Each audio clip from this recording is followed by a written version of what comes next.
Okey, bismillahirrahmanirrahim. Assalamualaikum warahmatullahi wabarakatuh. Dan selamat pagi semua. Apa khabar? Harap semuanya sihat-sihat. Dah bangun awal-awal pagi-pagi, semuanya dah sarapan. Dan semua bertenaga dan cergas dan sihat untuk kita teruskan kelas PJ kita pada hari ini. Okey. Jadi kelas PJ pada hari ini kita akan masuk kepada bab yang baru, topik yang baru, tapi agak berkaitan dengan yang kita belajar sebelum ni. Sebelum ni kita belajar pasal nadi lah, okey, lepas tu ada air dalam badan, semua tu. Hari ni kita akan belajar sesuatu mengenai benda yang di dalam badan kita juga. Okay, selain daripada belajar aktiviti PJ, kita belajar kenal apa yang ada dalam tubuh badan kita. Okey, sebelum kita mulakan kelas, ini adalah standard kandungan dan standard pembelajaran kita untuk hari ini. Dan kita akan lihat apakah objektif dan kriteria kejayaan kita pada hari ini. Tanpa melengahkan masa lagi, mari kita mulakan kelas PJ kita sekarang. Okey, tajuk hari ini adalah jantung kuat, badan sihat. Kalau jantung kita kuat, badan kita akan sihat. Tahu tak dekat mana kita punya jantung dan dekat mana kita punya paru-paru? Tengok gambar tu. Agak-agak awak mana benda yang kita panggil jantung, mana benda yang kita panggil paru-paru? Inilah benda tu, okey. Jantung berada di tengah-tengah tu, kemudian paru-paru berada di sebelah kiri dan kanan. Okey, bukan satu bahagian tu je, dia dekat kiri dan kanan. Benda yang bentuk sama tu, kita panggil dia paru-paru. Okey, kalau dekat sekolah, boleh cikgu nak bawa benda ni. Sekolah kita ada model ni, boleh nak tunjuk dalam kelas. Tapi sebab kita ada dekat rumah, susah. Jadi cikgu tunjukkan model ni dekat awak. Ini adalah sekali lagi paru-paru berada di kiri dan kanan dan jantung berada di tengah-tengahnya tu. Okey, kita akan tengok apakah tugas. Apakah tugas paru-paru? Okey, baca ayat yang pertama. Fungsi utama paru-paru adalah membekalkan oksigen ke dalam darah. Tugas paru-paru ni, dia akan bagi oksigen. Oksigen ni benda apa? Oksigen ni, bila awak tarik nafas, apa yang awak sedut dalam hidung, kalau awak nafas pakai hidung, kalau awak nafas pakai mulut, kita sedut macam-macam. Ada benda dalam udara kita ni ada macam-macam. Ada oksigen, ada karbon dioksida, ada habuk lah, ada nitrogen, semua tu. Banyak jenis gas dalam udara. Tapi, bila kita tarik nafas, tugas paru-paru adalah dia ambil oksigen yang ada dalam udara. Oksigen ni kita perlu untuk kita bernafas. Bila dia dah ambil oksigen, dia akan masukkan ke dalam darah. Dan di paru-paru juga, masa dia ambil oksigen tu, dia akan keluarkan pula karbon dioksida. Kita hembus tu, kita tak keluarkan balik oksigen, kita keluarkan balik karbon dioksida. Dan ada benda-benda yang lain-lain lah yang kita tak perlukan. Okey. Kemudiannya, oksigen dia akan dibawa ke seluruh tubuh untuk menghasilkan tenaga. Oksigen yang dah masuk dalam darah tadi, kemudiannya akan dibawa ke seluruh tubuh satu badan kita ni, daripada awak masuk ni ke paru-paru lah, ke bawah kaki, tangan, kepala semua, untuk menghasilkan tenaga. Cara macam mana oksigen ni dia bergerak dengan darah ni, apa yang bantu dia? Kalau itu adalah tugas jantung. Okey, semua letak tangan dekat dada awak, cari dekat mana jantung awak. Siapa yang tak ada jantung tu, bahaya tu. Ada, cuba awak rasa betul-betul. Okey.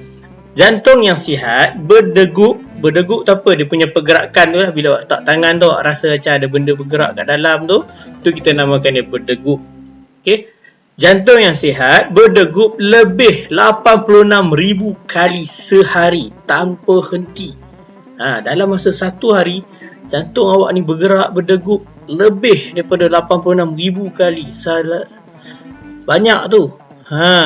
Dalam masa berapa minit badan awak boleh mengepam darah? Jadi kita tengok gambar tu, cikgu terangkan. Kita tengok nombor 2 dulu. Fungsi jantung adalah mengepam darah ke seluruh tubuh manusia. Jadi bila udara dah diambil tadi, oksigen yang dah ambil oleh paru-paru tadi, dia akan masukkan oksigen ke dalam darah. Kemudiannya jantung ni, dia tugas dia mengepam darah ke seluruh tubuh manusia. Pada bawah sampai atas lah semua tu, jantung yang akan pumpkan darah awak. Dia kerjasama dengan paru-paru tadilah. Paru-paru dah masukkan oksigen dalam darah. Darah tadi akan pergi ke jantung. Jantung akan sebarkan semua darah tu ke dalam seluruh tubuh badan manusia. Tu cara dia. Dalam darah tu, nombor 3, dalam darah tersebut juga terdapat sel-sel yang mengandungi oksigen, macam cikgu terangkan tadi, serta nutrien berbeza untuk digerakkan ke seluruh tubuh manusia. Dia bukan saja ada oksigen, tapi dia juga ada nutrien dalam darah tu. Nutrien tu dapat daripada mana? Dapat daripada makanan yang awak makan lah. Awak makan apa masa sarapan, awak makan apa masa makan tengah hari, awak makan apa masa makan malam, semua tu ada nutrien dia. Jadi macam itulah cara badan kita dapat tenaga. Selain daripada melalui peredaran darah yang ada oksigen, dalam darah yang sama juga ada nutrien yang berbeza. Okey. Tu ada fakta dekat bawah. Okey, kita terangkan yang tu. Blood flow through the heart in 2 minutes. Bahasa Inggeris. Okey, cikgu terangkan apa dia dalam bahasa Melayu. Okey, darah mengalir ke seluruh badan kita ni, proses dia berlaku dalam masa 2 minit saja. Cepat tau. 2 minit darah ni dia keluar masuk daripada jantung dia nak edar ke seluruh badan ni selama 2 minit masa yang dia ambil. Tu keajaiban, kelebihan dia, kekuasaan Allah SWT bagi kepada satu organ yang bernama jantung ni. Kita tak rasa pun benda tu bergerak cepat. Sampai 86,000 kali sehari lah darah bergerak dalam badan awak dalam masa 2 minit. Kita tak rasa pun, tapi tanpa sedar benda tu berlaku dalam tubuh badan kita sendiri. Okey. Kita dah tengok apa tugas paru-paru dan tugas jantung. Sekarang kita tengok pula kesan tidak menjaga kesihatan paru-paru dan jantung. Apa jadi kalau kita tak jaga kesihatan dia ni? Kita tengok nombor 1. Berat badan akan bertambah. Berat badan awak akan makin naik. Macam mana berat badan awak makin naik? Bila awak punya proses tu tak berjalan dengan lancar, itu tandanya awak punya, kan tadi ada sebut pasal nutrien kan. Nutrien ni kalau awak nak ada nutrien yang bagus, maknanya awak kena makan makanan yang sihat, makanan yang banyak vitamin, banyak khasiat. Bila awak makan makanan yang tak banyak vitamin, tak banyak khasiat, benda-benda tu lah yang akan menyebabkan awak punya badan jadi membesar sebab awak banyak makan makanan yang tak sihat. Bila jadi macam tu, nutrien ada tak nak boleh bergerak? Sebab awak makan makanan yang tak sihat, tak ada lah nutrien yang nak bergerak. Jadi berat badan awak akan bertambah. Benda tu pun tak boleh nak buat tugas dia dengan elok. Okey, nombor 2. Tubuh badan akan menjadi semakin lemah. Macam tadilah, bila dia tak ada nak buat kerja dia, badan awak pun akan automatik jadi lemah. Sebab tak ada nutrien yang dia angkut, mana nak dapat tenaga yang awak perlukan. Harap ke oksigen saja tak cukup, kena ada nutrien juga. Okey, nombor 3. Nombor 3 paling penting. Kita akan mudah terkena penyakit yang berbahaya. Penyakit apa yang bahaya tu? Contohnya sakit jantung. Selalu kalau awak tengok dalam TV ke, dalam drama ke, dalam cerita wayang ke, sakit jantung selalu ada watak yang dia dah tua, dia sakit jantung, dia jatuh, dia mati. Tu maksud sakit jantung apa? Jantung dia tu berhenti, tak bergerak, tak berdegup dah. Maknanya jantung dia tu tak boleh nak pusingkan darah dalam badan dah. bahayalah jantung. Bila dah jadi macam tu yang boleh menyebabkan kematian. Dan juga radang paru-paru. Radang paru-paru ni sama lebih kurang macam sakit jantung juga, di mana paru-paru awak punya fungsi ni dia dah akan makin lama makin berhenti. Bahaya penyakit tu. Macam mana awak nak tapis udara yang awak dah ada dekat kita nafas ni, kalau tak ada paru-paru. Okey. Jadi kalau tak nak semua benda ni berlaku pada awak, kita ada cara-cara untuk menjaga kesihatan paru-paru dan jantung. Ada 3, sama macam tadi, ada 3 kesan. Cara pun ada 3. Okey, yang pertama, mengamalkan pemakanan sihat. Makan makanan yang sihat. Ada banyak vitamin, banyak nutrien tadi cikgu dah cakap kan. Okey, ni contoh dia. Okey, pertama, makan makanan yang segar dan sihat. Makanan yang segar ni maksudnya apa? Bukannya dia masih hidup awak pergi gigit dia. Tu betul segar tu. Okey tak? Segar ni contohnya macam benda tu baru saja. Kalau ikan dia baru saja awak tangkap dia, segar daripada nelayan tu, awak terus mak ayah awak beli daripada pasar ke. Ayam tu baru saja dah selesai sembelih, dah bersih-bersih apa semua, baru kita masak ayam yang macam tu. Tu makanan yang segar. Sayur-sayuran yang segar baru petik. Okey. Makanan yang segar. Tak nak makanan segera. Segar dengan lawannya makanan segera. Makanan segera ni contohnya apa? Benda yang awak cepat awak order, cepat awak dapat lah. Tu cara betul nak ingat. Makanan yang segar ni dia ambil masa awak nak siap makanan dia tu. Contoh macam nak buat macam lauk-lauk awak beli dekat kedai semua tu kan, nasi semua tu kan lambat. Makanan segera macam mana? Contoh burger kan cepat, awak order je tak sampai 10 minit awak dah boleh dapat burger yang awak nak kan. Tu makanan segera lah. Tak berapa sihat makanan segera ni, dia tak ada nutrien yang banyak, dia kena kurangkan. Lebihkan makanan yang segar dan sihat. Nombor 2, minum air putih. Air putih ni air apa? Air lychee ke? Air 100 plus ke apa? Susu? Tak. Okey. Air putih ni maksud cikgu sebab ada setengah orang panggil air putih, setengah orang panggil dia air mineral, setengah orang panggil dia air masak. Air yang macam tu awak kena minum dia lebih. Sebab walaupun kita tengok air, tapi cikgu, air tu tak adalah rasa apa-apa pun, tak sedap lah. Tak. Air yang macam tu lah yang paling sihat sebenarnya. Okey.